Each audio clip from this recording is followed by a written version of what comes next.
વધુ એક મહત્વના સમાચાર સામે આવી રહ્યા છે। ભાજપ અધ્યક્ષ અમિત શાહ પ્રદેશ નેતૃત્વથી થયા છે નારાજ। ઊંઝા પેટા ચૂંટણીને લઈ હજુ પણ સસ્પેન્સ યથાવત છે।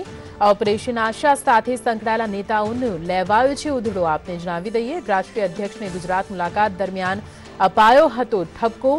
કેન્દ્રીય નેતૃત્વને પૂછ્યા વગર જ વચન આપતા નારાજ। અપાયેલા વચનથી શીર્ષસ્થ નેતૃત્વ નારાજ થયું છે।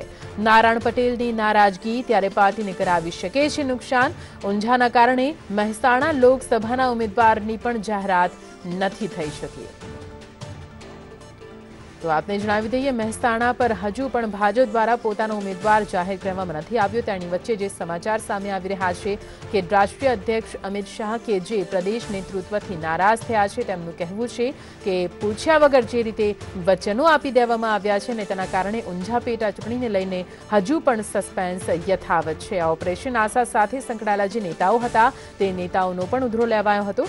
રાષ્ટ્રીય અધ્યક્ષની ગુજરાત મુલાકાત દરમિયાન તેમને ઠપકો અપાયો હોવાની માહિતી પણ સામે આવી રહી છે।